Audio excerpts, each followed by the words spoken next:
This content is from our own written book and it is completely copyright protected. Using this content for commercial purpose is a punishable offense. कई बार हमें इस तरह के sentences बोलने होते हैं, जैसे कि लगे हाथ उसे भी बोल देना, लगे हाथ इसे भी कर दो, लगे हाथ दूध भी ले आना, तुम्हें लगे हाथ फॉर्म भी भर देना चाहिए था। लगे हाथ, इस तरह के सेंटेंसेस को इंग्लिश में कैसे बोला जाता है? गाइज, सबसे पहले तो मैं आपको एक बात बता दूं, जो कि मैं अपने सभी स्टूडेंट्स को स्टार्टिंग से बोलता हूं, कि अगर आपको फ्लुएंट इंग्लिश स्पीकर बनना है तो आपको एग्जैक्ट ट्रांसलेशन के पीछे कभी नहीं भागना है। मतलब आपको वर्ड टू वर्ड ट्रांसलेशन के पीछे कभी नहीं भागना है। हर जगह पर एग्जैक्ट ट्रांसलेशन काम नहीं करती, कई जगह पर सेंस काम करता है, कई जगह पर सेंस देखा जाता है। तो अगर हम बोल रहे हैं कि लगे हाथ इस काम को भी कर देना, तो हमारा कहने का मतलब है कि सामने वाला बंदा एक काम को तो करेगा, साथ ही साथ वो इस काम को भी कर दे। तो हमारा कहने का मतलब है कि तुम इस काम को तो करोगे ही, साथ ही साथ इस काम को भी कर दो। तो यहाँ पर एज वेल का यूज़ किया जाता है। एज वेल का यूज़ उस सेंस में किया जाता है जब हमें बोलना हो साथ साथ, साथ ही साथ या फिर लगे हाथ। चलिए इसको यूज़ करने के रूल पर एक नज़र डालते हैं। इसके रूल के लिए सबसे पहले बोला जाता है अपना कंप्लीट सेंटेंस, जो कि किसी भी टेंस में हो सकता है। ये इस बात पर डिपेंड करता है कि हमें क्या बोलना है, किस टेंस में बोलना है। और सेंटेंस के बाद लास्ट में बोला जाता है एज वेल। चलिए इसको और अच्छी तरह से समझने के लिए इसके कुछ एग्जांपल्स देख लेते हैं। लगे हाथ दूध भी ले आना, या फिर साथ ही साथ दूध भी ले आना, ब्रिंग मिल्क एज वेल। लगे हाथ इसे भी कर दो प्लीज़, या फिर साथ ही साथ इसे भी कर दो please, please do this as well. अगर उस तरफ जा रहे हो तो लगे हाथ सब्जी भी ले आना। If you are going that side bring vegetable as well. तुम्हें लगे हाथ फॉर्म भी भर देना चाहिए था, या फिर तुम्हें साथ ही साथ फॉर्म भी भर देना चाहिए था। You should have filled the form as well. लगे हाथ इस कुर्सी को भी वहाँ पहुँचा दो, या फिर साथ ही साथ इस कुर्सी को भी वहाँ पहुँचा दो। Get this chair over there as well. लगे हाथ उसे भी बोल दूंगा, या फिर साथ ही साथ उसे भी बोल दूंगा। I will tell him as well.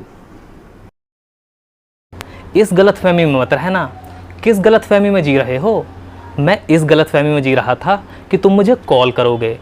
इस तरह के सेंटेंसेस जिनमें हमें बोलना होता है गलतफहमी में रहना या फिर गलतफहमी में जीना, इनको इंग्लिश में बोलने के लिए बी इन मिसकंसेप्शन और लीव इन मिसकंसेप्शन का यूज़ किया जाता है।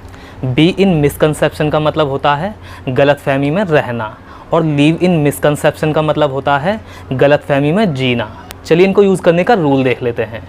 इनके रूल के लिए सबसे पहले बोला जाता है सब्जेक्ट, और उसके बाद बोला जाता है हेल्पिंग वर्ब। हेल्पिंग वर्ब के बाद बोला जाता है बी इन मिसकंसेप्शन या फिर लीव इन मिसकंसेप्शन। इनमें ये जो बी और लीव हैं, ये दोनों ही वर्ब हैं जिनकी फॉर्म टेंस के हिसाब से चेंज हो सकती है। जैसा आपका टेंस होगा वैसी ही वर्ब की फॉर्म होगी। इस गलतफहमी में मत रहो, या फिर इस गलतफहमी में मत रहना। Don't be in this misconception. Don't be in this misconception. किस गलतफहमी में जी रहे हो तुम? Which misconception are you living in? Which misconception are you living in? तुम गलतफहमी में जी रहे हो। You are living in misconception.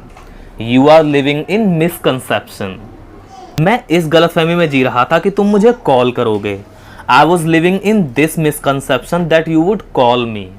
I was living in this misconception that you would call me. गलतफहमी में मत रहो। Don't be in misconception. Don't be in misconception. क्या वो अभी भी इस गलतफहमी में जी रहा है? Is he still living in this misconception? Is he still living in this misconception? तुम्हारा गुस्सा जायज़ है, उसका गुस्सा जायज़ था। देखो ये जायज़ नहीं है। इस तरह के सेंटेंसेस को इंग्लिश में बोलने के लिए जस्टिफाइड का यूज़ किया जाता है। जस्टिफाइड का मतलब होता है जायज़। इसके रूल के लिए सबसे पहले बोला जाता है सब्जेक्ट और उसके बाद हेल्पिंग वर्ब। हेल्पिंग वर्ब के बाद बोला जाता है जस्टिफाइड। अगर आपका सेंटेंस नेगेटिव में है तो आप हेल्पिंग वर्ब के बाद नॉट लगा सकते हैं। चलिए इसको कुछ एग्जाम्पल्स की मदद से और अच्छी तरह से समझते हैं। तुम्हारा गुस्सा जायज़ है। Your anger is justified. Your anger is justified. देखो ये जायज़ नहीं है। See this is not justified.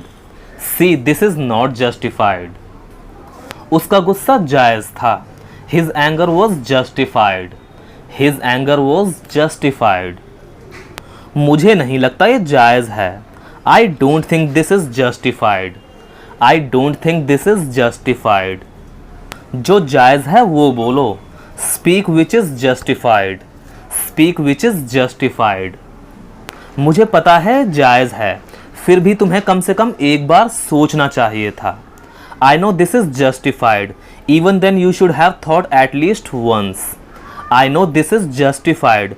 Even then you should have thought at least once. क्या तुम्हें यकीन है कि ये जायज़ है? Are you sure that this is justified? Are you sure that this is justified?